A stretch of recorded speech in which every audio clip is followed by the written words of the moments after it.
Shop Plato's Closet tax-free August 2nd through 4th for back-to-school styles. We sell the trendy, gently used styles you need to make a difference in the world and in your wallet for back-to-school shopping. Save up to 70% off regular retail prices by choosing recycled styles. Save even more when you shop tax-free this weekend. Make a change that others can respect and repeat. Shop Plato's Closet in North Charleston and West Ashley this year for your back-to-school looks. Plato's Closet, located in West Ashley on Sam Rittenberg Boulevard and North Charleston on Rivers Avenue. You're listening to the Archaeology Podcast Network. This is the CRM Archaeology Podcast. It's the show where we pull back the veil of cultural resources management archaeology and discuss the issues that everyone is concerned about. Welcome to the podcast.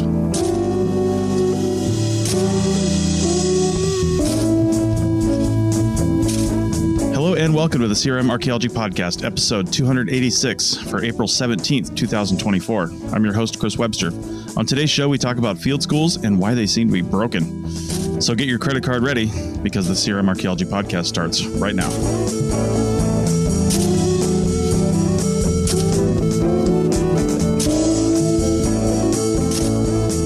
Welcome to the show, everyone. Joining me today is Bill in a weight room in Northern California or somewhere. I don't know. Yeah, I'm in Visalia, California. I'm in a weight room. This is what happens at the Holiday Inn Express weight room. You record podcasts. Nice, we're not lifting. Nice. We're recording podcasts. There you go. And Andrew in California, I assume not in the weight room because I've seen his pictures. Yeah, I'm not in the weight room, dude. I have others lift weights for me, okay? Right. We're just starting out this podcast throwing people under the bus left and right, man. Then we got Doug in Scotland. I got nothing to say about you, Doug. I'm afraid to say anything right now, man. I'm supposed to pick on Andrew or something like that, you know. I know, right? And our topic today is from Heather, who is currently in Southern California. Heather, how's it going? I'm good. I'm sitting on my couch with pillows and lots of blankets. Definitely not in a weight room. I'm very comfortable. Yes. Nice. Well, Doug is the only one not in California because we overnighted last night at a winery in Southern California on our way to the California coast. So we are headed there today. Yeah. All right. So with that, as I mentioned, Heather, you've got the topic for today that we came up with. And what are we doing? So we're going to talk about the different options of field schools. So I know, this is like the bane of some archaeologists' existence. It's a surprise, I think, for a lot of new students, archaeological students, when they realize they're paying, $5,000-$6,000. Of course, they're sold that is going to be in a beautiful location, somewhere exotic, and excavate sites that they read a book about in books, and that sort of thing, but you're going to pay a pretty penny to do that. And there's been various different mechanisms that are encouraging the archaeological community to look at field schools in a different manner. And cost is not the only thing. So I thought we could talk about what are the different approaches. One, of course, was COVID. That definitely impacted field schools. There's different ways, different perspectives on the efficacy and ethical ways of field schools. And so looking at different options for how does an archaeologist learn in a practical manner their craft? So I thought that would be a nice, interesting conversation, especially considering on this podcast specifically, we have people that have worked all over the world. And so I think, we all have some interesting perspectives. Yeah, I'm going to be a little controversial. What? Oh, yeah, I know. No, we should ban all field schools. There you go. It's a good start. Yeah. Okay, it's a little more nuanced than that. But honestly, it's pretty... So especially when you go into CRM or development-led archaeology or wherever you're calling it in your country, around the world, basically there's always that you have a degree and we want you to have had a field school, and ideally a field school in the country that you're working in. But, they'll pretty much accept anything if you're desperate enough for staff. And oh man, it's so variable in quality and what you're doing. And really what it comes down to is a couple of weeks of digging experience like some UK universities used to have, oh, you needed like 8 weeks to graduate or 12 weeks or something like that. And now most all of them are down to like 2 weeks, or like there's no digging requirement whatsoever. And that's just not enough time to do archaeology. And I think it's horrible because you're also putting in like people who have never dug on sometimes like really important sites. And we all know like archaeology, it depends, on the archaeology, the time period and stuff like that. But, they'll give them like Paleolithic cave sites where you need to be excavating at like a centimeter at a time with like some really fine stratigraphy and stuff like that. That basically, if you're learning, you have no idea what you're looking at. Like if we all go back to like that first time when we were digging stuff and they're like, oh yeah, look for the change in stratigraphy.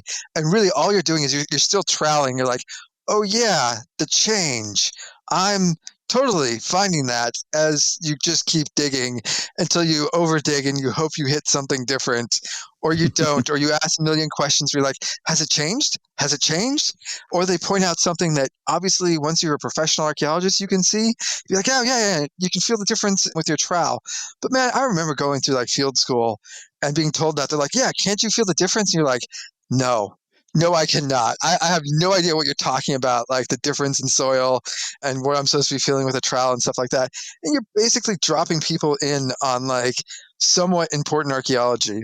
And I just feel like before you even get to do that, maybe we shouldn't totally get rid of field schools, but like they should actually put you in a sandbox first. Mm-hmm. And like with fake post holes and fire pits, and then like let you do it. Like seriously, they should just, behind all anthropology, archaeology departments, there should be a giant sandbox. And that should be your first experience. I mean, listen, I'm not going to deny that. I think that the training leading up to a field school should be a little bit more modern. You know what I mean? Maybe not a sandbox, but maybe even something in virtual reality or something like that, right? I mean, something that is non-destructive and non-sensitive and things like that, right? That being said, the tradition of having students, people who are learning, working on real things, potentially sensitive things. I mean, I told you guys this last time, I had my first colonoscopy on Friday, just like a week and a half ago. And was it a week and a half ago? Yeah, Yay. It was. I know, right? So first off, go do that. Second, there were at least 2 people involved in that procedure that were being trained. And they didn't specifically tell me that. But when the woman's sticking the IV into my arm and the guy's going, oh, yeah, that looks good. Sure. Yeah. And she's like, are you sure? Does this look okay? And I'm like, does it look okay? It's my arm. And there was somebody else in the procedure room that was also being changed. I don't know what they did because I was out. So who knows? They could have, jammed a camera up my ass for all I know. I mean, I really don't know. But this is, if medical profession can get away with it, I think probably archaeologists can get away with it if it's done in a well-supervised way. And I think that's where the problem lies. And I've always said this: leadership and supervision in archaeology is garbage. And it starts at the universities and then finishes at CRM companies, and it's garbage throughout. Boy, oh boy, I don't really know how to follow that up because it went from like one kind of excavation to another kind of excavation. And also I turned 45 this year, and so that's not too comforting here to find out that that's what's going on, that I'm just like, the crash test dummy there for a lot of other people to, okay. So yeah, I hear about that. We can go on about that too, but there's other things too that I ran. I started as a professor in 2017, and I think I've ran 4 or 5 archaeological field schools. And so there's other concerns for me. One huge one is curation. Mm-hmm. So we go ahead and excavate so that people can learn how to excavate, and then where are we going to put the stuff, right? And that seems to be like it's like a secondary consideration. And I don't know how many field school deposits or collections are filling up these different repositories because people just needed to learn how to dig, or thought they needed how to learn how to dig, or professors had no reason to even want to do it. They just did it so that they could get out and have some stuff and have a field school. And now as a result of that, there's collections that are in repositories from sites that didn't really need to be dug. There's stuff that are in aging professors' labs as they retire that are just sitting there that take multiple years and have no home, like nowhere to go. The university won't take them anymore. So you can't really rely anymore like you could in the old days on the university taking all the stuff you dug up over 50 years because now they don't want it. Also, a lot of times it was inappropriately acquired, right? So the whole just dig because I want to dig, the laws have changed now. And so some of that stuff you should never have dug. In the university, it's like kryptonite. They don't want to touch it. And then finally, if you were just going to dig at some, museum in Virginia that's, Thomas Jefferson, well, I guess that's a bad one because actually Monticello has an excellent, repository. But a lot of these other, if you just want to dig some plantation, they don't have a quality museum. And so if you were just going to dig it all up, catalog it, then hand it off to, whatever plantation, they don't have curation facilities. So you just kind of dug a site for no reason, for fun. And then now it's going to be stuck there for many years. And then the other thing that has been, really difficult to navigate as someone who works at a university is the liability. And it's not just the health and safety. It's like, it's now it has moved into making sure that every student feels good all the time. And if they don't feel happy, then essentially like that's a health violation, and that they have, space to, basically complain, right? Like that we're supposed to be trained to make sure that every single person feels absolutely 100% comfortable at every minute while they're asleep, while they're working, while they're doing this. And if that doesn't happen, then it's time to, say that is a problem on the site. I mean, that's different than when I started 20 years ago. 20 years ago, folks just wanted to learn how to dig. Now folks want to learn how to dig while also getting good selfies, while also no one ever saying anything controversial, while also everyone being kind every single second in a way that they feel is kind, without saying any kind of discriminatory remark whatsoever. Otherwise, now we have to waste, 40 minutes a day on a meeting about how someone made a bad joke about some, mummy that, I felt that was, that was really inconsiderate, and that really hurt me because what about that mummy's descendants' feelings? And you're like, dude, I don't even really know how to respond to that. Like, I don't know what to say, but we're seriously spending 40, 50 minutes talking about the appropriateness of mentioning things. So that's another reason why it's not really worth it. And then the final reason is the cost, right? And it's not just the cost of running the field school, because I'm also trying to pay stipends, and I'm also trying to pay graduate students to work on it, and they cost even more. And the grants have not increased one bit. So there's no increase in like funding from the main sources, except every student wants to get paid on the whole thing. And in fact, some, they should be getting paid, but the amount they're getting paid is way higher than anyone can actually afford. So they've essentially worked themselves out of a job, right? If I get $500,000 from the National Science Foundation to do something, a huge chunk to curation, but then an even huger chunk paying the students and the graduate students, right? And as more and more field schools go this way, like it's just really hard to get that money. And, that cash evaporates real quick. So all those things working against professors, and I haven't even gotten to like the other more mechanical things with just the university apparatus. Wow. Okay. Well, you've said quite a lot. I have some responses to several of the things that you were talking about. And so I think we should take that in segment 2. All right. Sounds good. We'll see you after the break. Save on O'Reilly Brake Parts Cleaner. Get 2 cans of O'Reilly Brake Parts Cleaner for just $8. Valid in-store only at O'Reilly Auto Parts. O'Reilly Auto Parts. Introducing Zaxby's new chicken finger tacos. One with pico and creamy chipotle ranch, and the other with bacon and avocado ranch. Chicken expert since 1990. Taco expert since now. Woo, saucy! Zaxby's.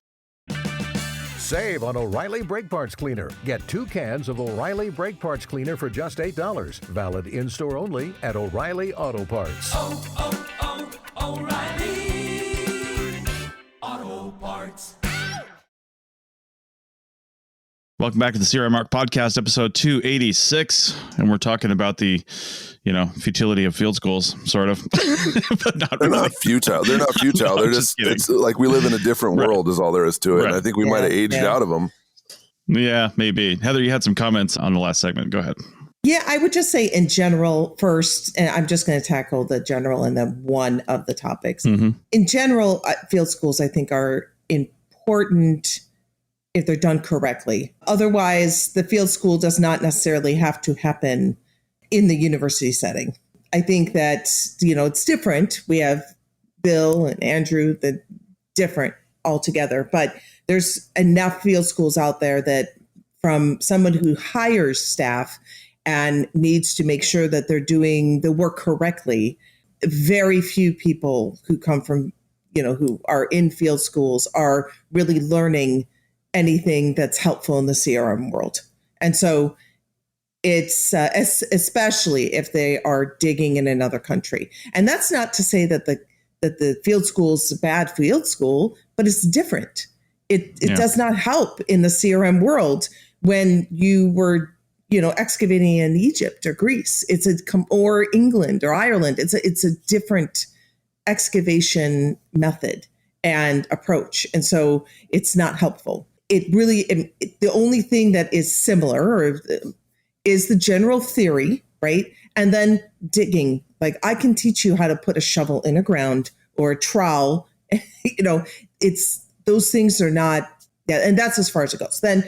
So what I think really needs to happen, and this is across the board, this is CRM too, because, I just moved companies and there were some collections in the old company lab that I worked at. There were some collections that were there from prior to me working there, 12 years prior, still sitting on shelves because and it's not about what happens after you're done with your excavation. To me, in my opinion, it is a poor research design. It is a poor methodology.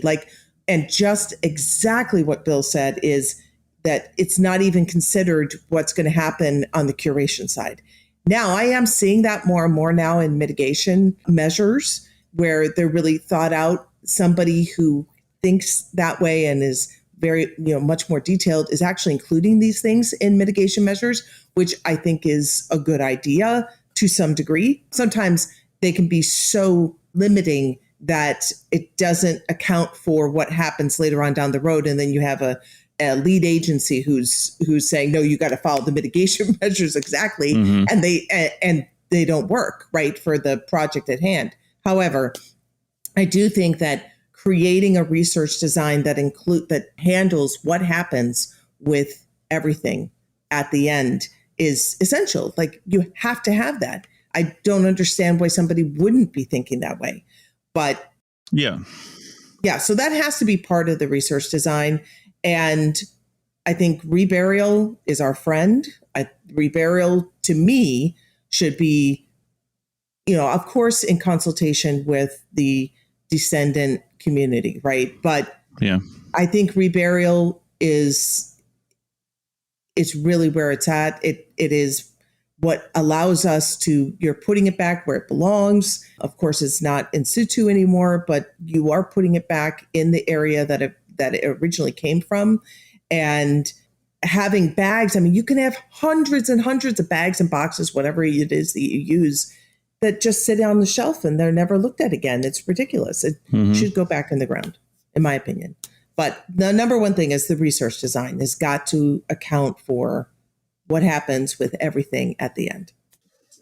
Right. But also, if we're talking specifically about field schools here, the design of the field school should be treated like like school, right? And it seems to me, because obviously, unless you've taught field schools like Andrew and Bill have, unless you've taught field schools and set up field schools, I just go off of, talking to other people that have been to field schools, and they sound like they're all a lot of basically the same kind of thing, where the primary goal of the field school is to excavate and research a site, typically for a professor, grad student, something like that. That seems like the primary goal. The secondary goal seems like, hey, maybe you'll learn something along the way. Whereas really the primary goal is for the students to go through a checklist of things that, hey, this is my quote on the job training, except it's not a job. You're paying to be there, but it's my first initial training about how to be an archaeologist in the field and how to do this. Where's my checklist of things that I need to do and learn in order to make sure that I've done this? You go to any other class in school and it's like, here's the syllabus, here's what you're going to learn. But you go to a field school and it's like, just shut up and dig and then go get crazy at night, after the digging's over. And it's just like, what's going on there? I do the syllabus. Well, sure. Yeah. So I have now with my new company, we are, I've developed a program where we're training archaeologists, we're cross-training people in other disciplines, how to become an archaeologist, how to work in the field with under the supervision of qualified archaeologists. And we're teaching how to dig, how to excavate, how to sample outside of a site. So it's in an area, you're just learning how to do things in a methodical manner. And so that's how I'm teaching them. I'm not teaching them in a site. We are teaching them in basically, have you ever done an exhibition where you kind of go to a school and you teach high schoolers for a day what archaeology is about? It's like that, but in a little bit grander scale. And so now I do want to say one thing. Reburial, when it comes to reburial needs to be done in a very thoughtful way. It needs to be accounted for and recorded so that people understand where the reburial remains are, so that it's not uncovered again accidentally and thought to be something that it is not. So whenever I do reburial, I do it in a very methodical way and we have indicator sand. It is clear that this is not a in situ part of the site. And then it's also recorded in the site record. So if you're going to do the reburial, of course, it has to be done in a certain manner. Yeah. I wanted to go back to what Chris said a little moment ago, because I thought he totally hit the nail on the head in terms of like field schools. Field schools are kind of one of two animals. They are either underline field or they underline school. You know what I mean? And the one that you want from the student's perspective is the school one, right? There are field schools that are there to educate you, and they have like a syllabus. They have some sort of lesson plan. They have some sort of, we're going to go through this skill set, versus getting there and dig, and the idea of like, oh, you'll just learn it, on the fly. And you kind of do, but it's not the same, and so it's really hard for a student, like impossible basically, to know what flavor of field school they're getting into. And of course, the one you need is the one that is teaching first. And also, a while back, I think, Doug, you were talking about like the sandbox approach or whatever. I just want to say, to brag about myself again, I know you're very shocked, but I totally do that. Like there's basically an open field where we start, we do like a fake dig just to get the skill set down before we do anything real. So that's actually the sandbox idea. I think is a really great idea, and actually really easy for professors to do if they so choose. Yeah, Berkeley has one of those too. Yeah. Well, I was actually, so if you don't mind, if I jump in there on that comment, because it was going back and bringing this back to Chris's surgical excavation of his bowels or whatever it was. So actually, the idea I got from doing a sandbox actually came from surgery. So surgeons actually have whole kits. They're like fake skin kits and fake organ kits that they basically practice. And so like, actually, the reason I know this is there's a company here in Edinburgh that does it, and their whole thing is like, a pilot needs, like the big commercial pilots need 20,000 hours of flight time before they're allowed to do the Boeing 737 or 47 or, all that sort of stuff. But surgeons don't. And wouldn't you want your surgeon to have like a lot more than like 5 hours of practice before they open you up? And so that's their whole sales pitch, is it's actually a series of kits for surgeons to practice practice sewing up bodies and stuff like that, so you don't end up with all these horrible scars and all these it's that basic idea. I always thought it was, you could really do it quite easily, because you're digging some pits and then filling them in with different soils. So if they're looking for the stratigraphy, I always thought that you could do so much more, because the limit of a field school is it's one site. Now sometimes field schools in that one site might have a couple of different time periods. It might have that range, but even then you usually don't get a chance to try a bunch of different things. And we all know, like in CRM, even now we could be going out to any sort of site and it could be brand new for us. So paleo stuff, I've done North American paleo stuff, but I've never done actually paleo stuff in like the UK. I would be have to start all over again and be a complete loss, even though I'm pretty sure paleo's paleo. Don't tell the paleo people that. But again, it's that idea is like you could do a whole range of different things. I just feel like you could also get so much more in, and you could keep it more relevant. Because if you think about it, like, okay, you're doing a field school, and that might be between your freshman, your sophomore year. Or it might be between like your sophomore and your junior year, which means basically you did maybe a couple weeks of digging a year ago, and then you usually don't do it after you've graduated.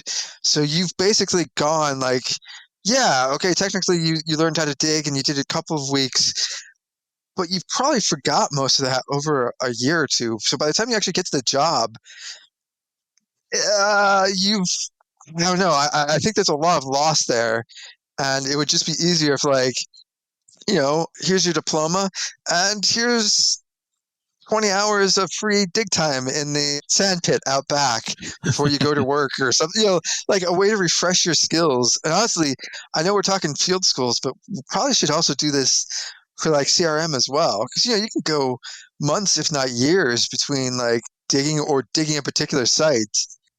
Speak for yourself. I think skills refresher is a great idea. Yeah. We do that in the scuba diving industry. Sure. Yeah, I think, what's interesting is those are combinations of things that are already kind of put together where I work, but haven't really been fully fleshed out. So they're the archaeological research facility here at UC Berkeley.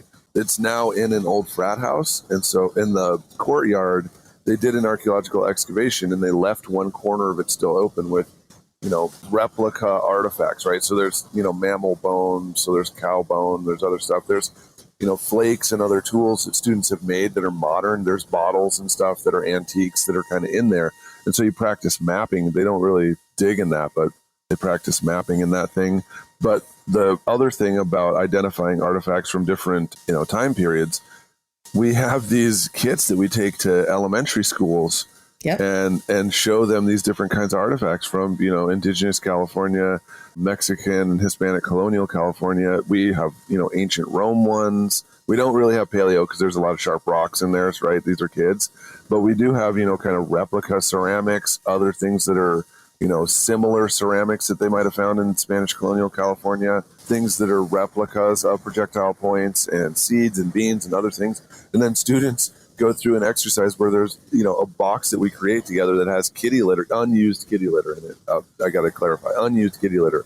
And they use their brushes to brush away the, stuff and identify those things. And after about 6 or 7 minutes, when they have a handful of things, you ask them questions like, well, why do you think there would have been this, rib bone in there? Well, why do you think that there would have been these beans in there? Why do you think there's a ceramics? What do you think people could have used it for? And then kids go through the motions, and then we talk to them about, sediments and artifacts and everything. And then they move on to the next station. They go to ancient Rome, and then they move on to the next one. It's like, 1800s California.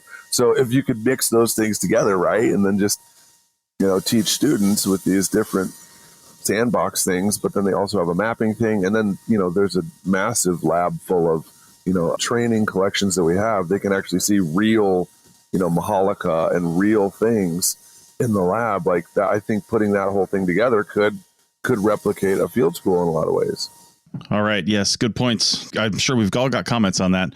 Let's do that in our final segment on the other side of the break. Back in a minute. Chicken tacos should only be trusted to chicken professionals. That's where we come in. Introducing Zaxby's new chicken finger tacos. One comes with pico de gallo and creamy chipotle ranch.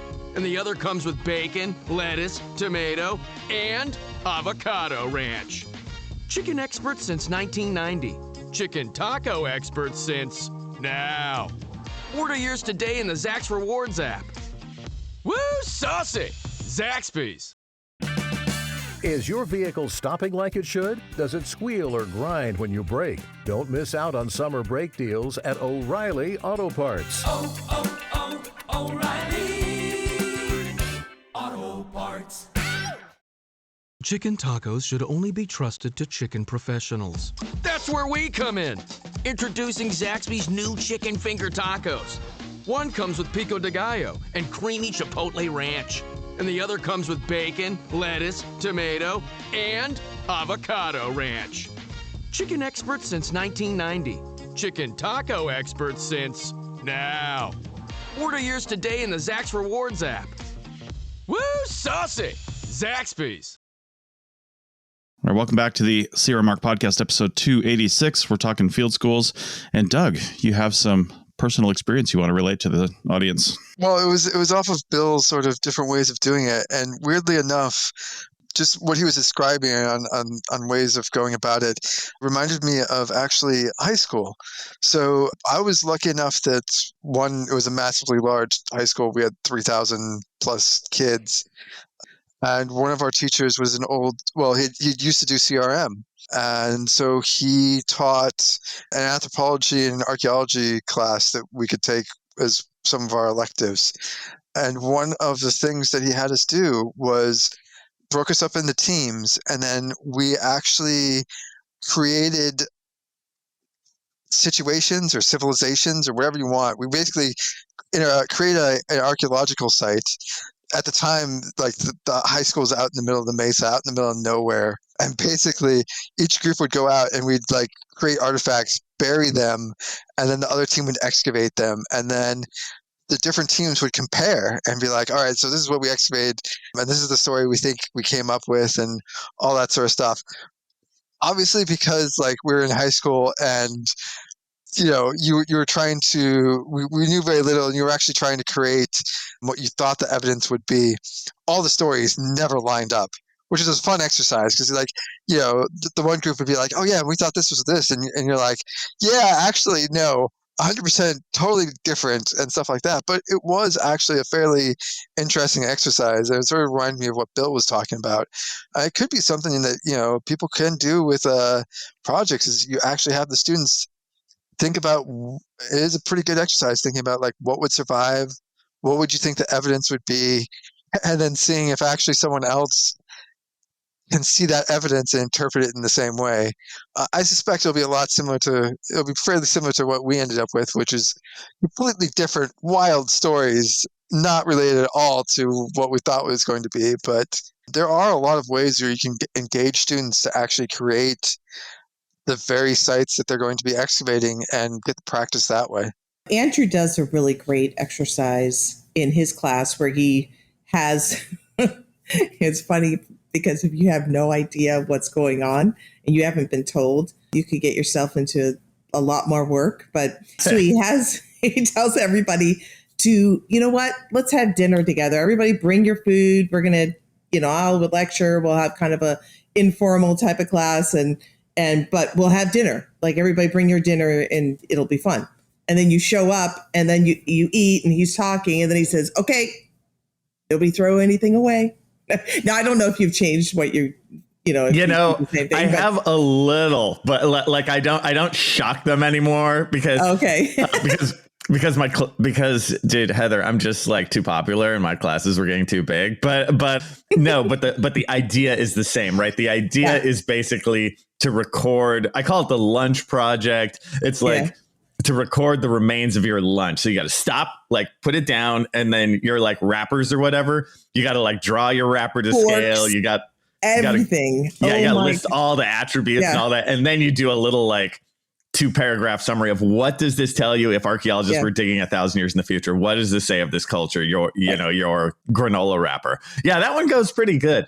Yeah, the nicest or the most healthy food, like if you do a salad with a fork and a knife, you're in more trouble if you eat healthy than if you eat crappy food. It's hilarious. Every time. If you come in with a burrito, right, all you have is a foil wrapper. Lucky you. I had a salad, so I had all these utensils and a tin thing. It was foolish. But no, it gets him to think. It's like, what Doug and others of us are saying. It's like it gets you to think in that archaeological mindset, and you don't have to be like at the archaeology site. Yeah, that one works good, and it behooves us, like me and Bill and others, just to try this stuff out, because sometimes it works, sometimes it doesn't. I've had other things I've tried. I'm like, that didn't work worth a damn. But the lunch project works pretty. I like it. Pretty good. I think it's a really good example of we have to be intentional in what the practical experiences we're giving students. Yeah. And what the field school is for. So if the field school is the opportunity for the professor to have free labor or paid, people are actually paying to labor to work on their project. And that is, if that's what it is what it is. And on the part of it, they get an opportunity to learn along the way. That's fine. But I think there needs to be an intentional method to the creation of these field schools. Right. So yeah, the field school cannot just be, okay, we're digging holes. And I mean, yeah, I understand. You never know sometimes what you're going to encounter, right, as an archaeologist. And that's part of the learning process. But if you go out there and let's say you have no curriculum along with it. And I see a lot of field schools like that. That's I see a the lot key. Of field schools. The key word you said was curriculum. They either have a curriculum or they don't. Yeah. And I think that there are different, it could be bitten off in smaller segments. So if you have curriculum and you're using these practicums, right? These practical lessons throughout maybe the semester. So it's not a field school where you actually go away. I mean, there's so many different ways of doing this where you're actually teaching the archaeologists what they're going to need in a practical sense in the field, whether they go into academia or they go into CRM.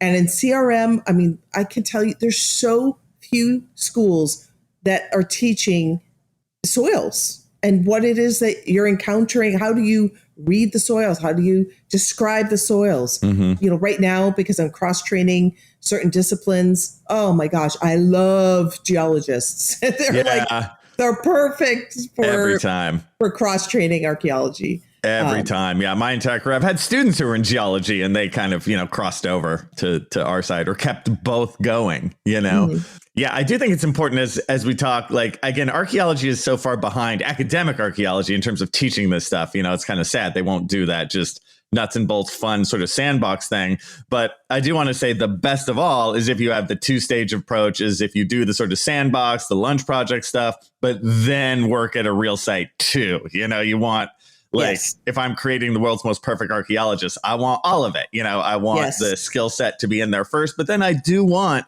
them to have real experience and see like, oh, this is what a real artifact looks like in the soil, because a replication won't look the same. It won't feel the same. Like if all you know is replications, you won't know what's going on in the real world. So perfect world, you have the two-stage approach. Yeah, it's interesting. I've kind of moved into a space where I'm just kind of more interested in just getting contracts with local parks and NPS and other things, and then just hiring students to work on the projects and just training them that way. Because, as an employee, it's your actual job. I only get people who are serious, not the ones who just want to get Instagram photos on the beach and, monkey around. And they're like, this isn't really for me. And I'm like, doesn't matter. You still have 5 more weeks of being with me. So you get folks who like really want to do it for real. The agencies get help, because they're overwhelmed with how much stuff that they have to do. Then people get their first actual line on their resume without having to worry about it, going through a field school first. And so if it was me, I would just set up, collaborations with local agencies and stuff to just do part of their obligation, since it's a state funded agency helping another one, right? Like it's, people working for one university helping another state funded agency, and then have people get paid, have them learn for real, really survey, see actual artifacts and features in the field, not just a photo, but then learn how to take photos, fill out the site forms. I mean, that's pretty much the dimension I'm moving to instead of going on field schools. Yeah. My dream or my ambition is, I really think that students should not be paying for field schools anymore. I think they should be paid to go to field schools. And that is totally possible if academic institutions are collaborating with CRM companies, which we've talked about ad nauseum on this podcast. But I think it's important, and it's one more way for us to do that. So I think, I agree with the public agency. I think that's a great idea. But if we're looking at academic institutions wanting to have a regular stream of opportunities for excavation, I think CRM is probably going to provide that a little bit more, but maybe a combination of both. I mean, we've mentioned this, episodes past and stuff like that. And it is one of the sort of those things where like we all have that classic view at the field school where it's actually excavation. And there are occasionally different field schools that will do like survey and monitoring. But that's like, that's also one of the sort of letdowns is like, yeah, actually a huge percentage of what work you're going to be doing is actually going to be like pedestrian survey if you're in the States, shovel testing if you're, out east. And then like in the UK, actually like a huge percentage is you're just going to be watching a bulldozer, a backhoe for, weeks on end as it goes through some nice farmers' fields and you find nothing. But that happens in the States too, Doug. I know. And STPs happen in California too. But yeah, I see what you're saying. I mean, I'm being very generic here. Yeah. But again, like you should get that whole range of skills. Like it's one of those things like, yeah, if I could really like capture the essence of like what your job's going to be like, it's going to be you standing in a field watching a backhoe for like weeks on end and finding nothing. And if you can do that, you could do archaeology and survive. Yeah. I exaggerate, I joke a little bit, but yeah, I don't know. It just seems like there's a lot of ways I think we could be more creative, and you could do pedestrian survey, and you could do survey of areas, as long as you get like landowner permission or whatnot, to do that as a practice. And God, that put people so farther ahead in terms of practical skills of day to day. I do some of that stuff on campus because the campus itself has enough land where you can let them walk for a while and kind of take a compass heading and that kind of stuff. So a lot of professors could just do it. They don't even have to go anywhere. They got large land areas on their campus. Yeah. Yeah. I also do pedestrian survey on campus too. And I teach folks how to use compass and how to draw maps and everything with a pencil and a ruler. But then I also teach them how to use the handheld GPS. And you're right. We just walk out the door. Yeah. And I find that the mapping stuff, the skill sets, that's the better skill set actually than the excavation one. Like that, because when you think of it, I think mapping takes a lot more skill, really. Excavation for the most part, it's not that hard after you start it, I think that's the big difference between you two, though, because you guys have done CRM, right? And now you're running field schools and you understand what skills are needed and what to put into a field school. But, the biggest disparity we have here is that almost every single CRM job out there requires you to go to a field school, and almost every single field school is run by someone who's never done CRM. That's exactly right. Yeah. And not that there's not a cross population of skills there, but just understanding how to do excavation and survey and things like that in the context of CRM versus the context of a lifelong academic project, that somebody might retire on. That's a very different way of thinking. I mean, some of the skills are there, but yeah, it's just not quite the same. Chris, you nailed it. Like that's the whole the whole thing. Yep. And also I watched the hiring thing too. And there's borderline zero chance of someone who's really good at CRM, leaving to take way less wages and way more shit to go to academia, or them to understand that CRM is way better than this weird little dig that someone else loves so much. Yeah. And that they should hire someone based on just their PhD scratchings in the sand. Yeah. Like it's just crazy. The hiring system is crazy in academia. Yep. That's also influences a bit of, I'll throw out just a little bit of defense of academia and we've talked about it, is like, well, as Andrew put it, there's the field and then there's the school part of it. But honestly, like to get tenure and like the entire system's built around the field part and the school's just sort of there. Like academia, most academics don't, I shouldn't say most, but a lot of them don't like teaching. Like they do teaching because that allows them to do the fun research stuff that they really want to do. Unfortunately, I think you can say most.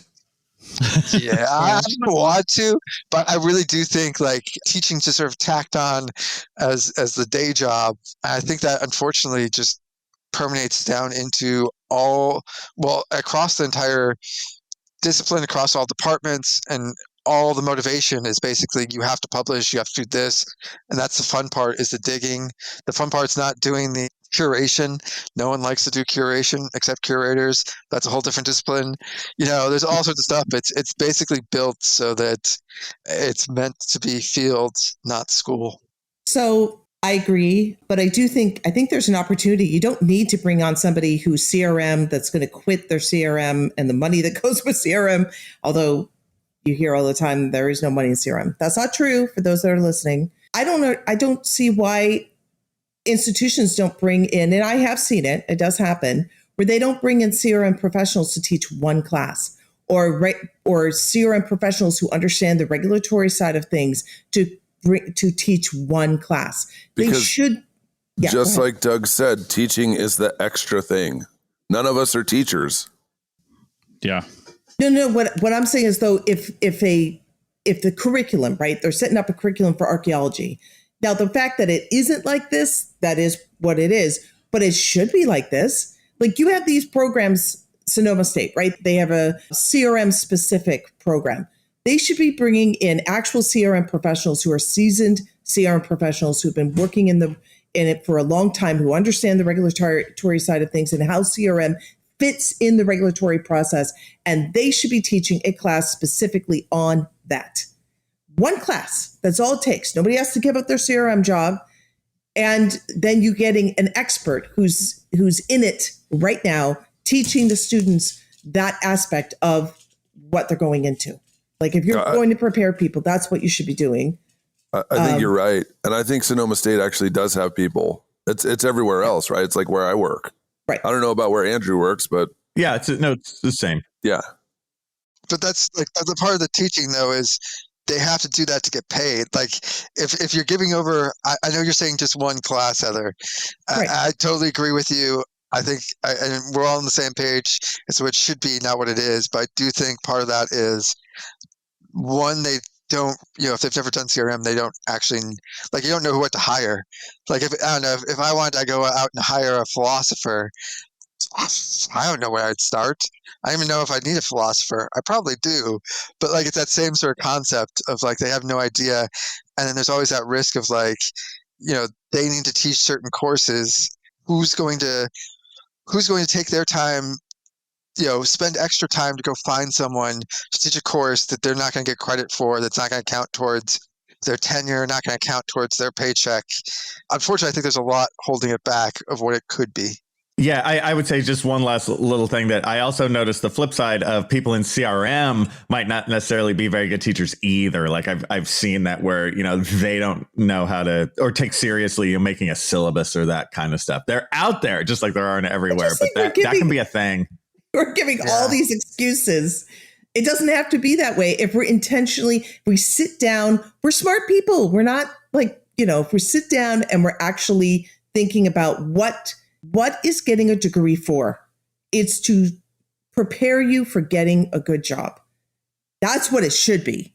Okay. I know in some cases it's to prepare you maybe to be a researcher, but that's also a job, right? But it's in bulk. It should be preparing the students that are in your classes, that are in your program to go and be prepared to hit the ground running when they enter the field. That is what it should be doing. And I think, I know that that's not the way it is right now, but I think it could change. And I think, there's people on this podcast right here, hosts, that are changing it. And so I do think it can change. And the other thing that I'd like to say, just to finish off this subject, is that we need to really shift things in archaeology. This concept that archaeologists are diggers and monitors. Yes, that is an aspect of what we do.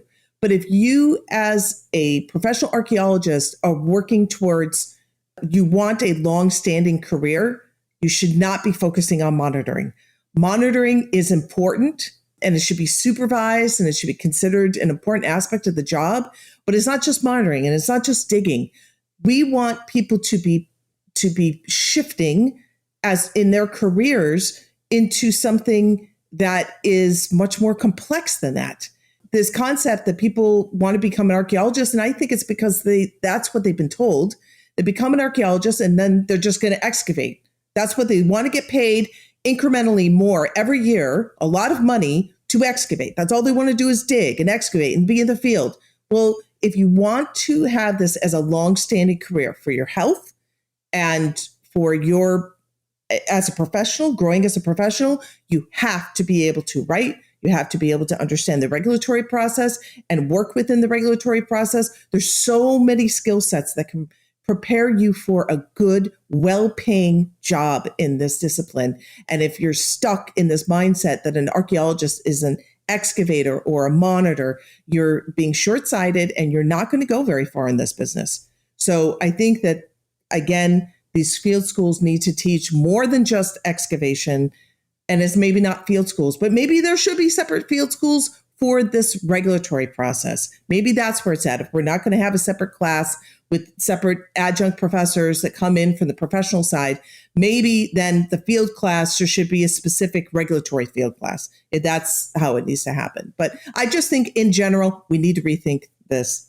We need to rethink it so that we're preparing archaeologists well, so they can have a long-standing career, a well-paid, long-standing career, and not that. Yeah, I'm not going to go into the union side. Welcome to the dark side, Heather. Welcome to the dark side of just a change. Yeah. Man, when you were talking about that, Heather, I'll say this last little piece before we shut off is, like, my wife and I have this running joke about, like, every police procedural, like, you know, after like a shooting, which seems to happen like every other episode or every episode, they really should have like the next episode be like the paperwork episode.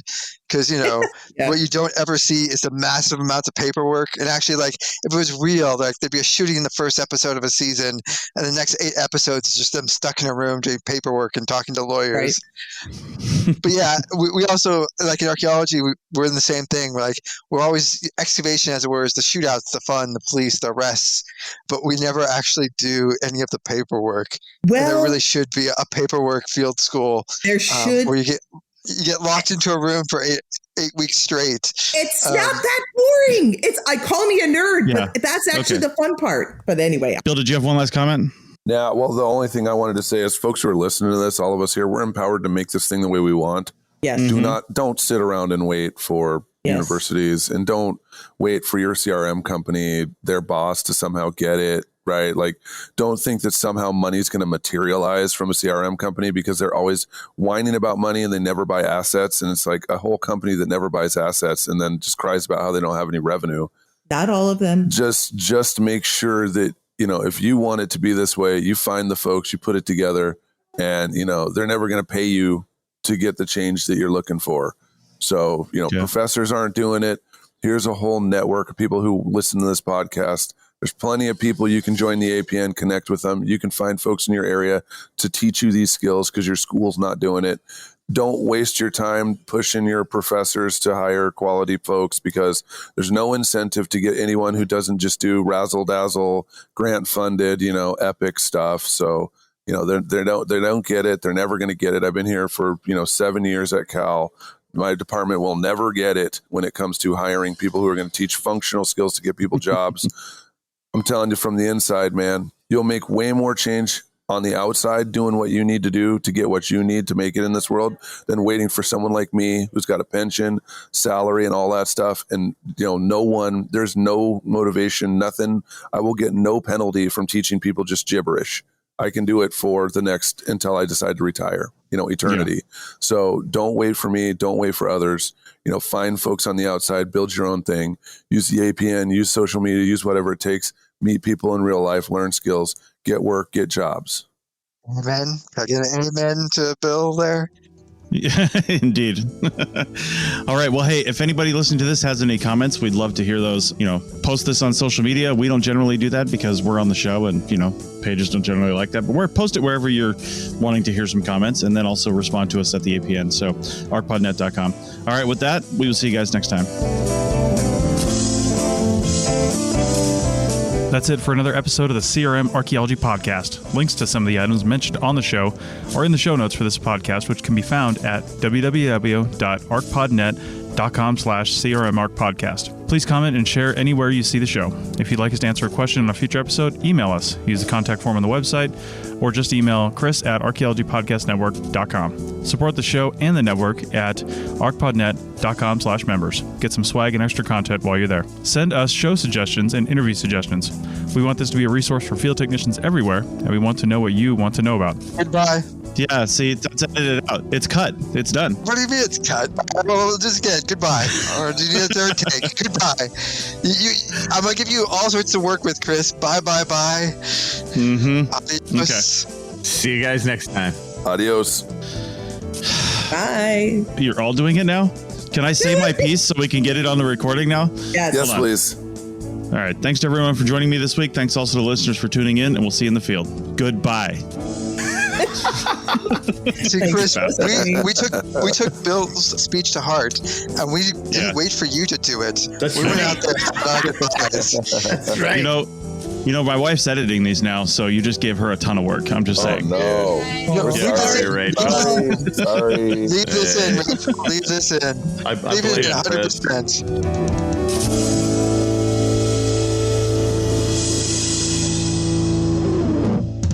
This episode was produced by Chris Webster from his RV traveling the United States, Tristan Boyle in Scotland, DigTech LLC, Cultural Media, and the Archaeology Podcast Network, and was edited by Rachel Roden. This has been a presentation of the Archaeology Podcast Network. Visit us on the web for show notes and other podcasts at www.archpodnet.com. Contact us at chris@archaeologypodcastnetwork.com.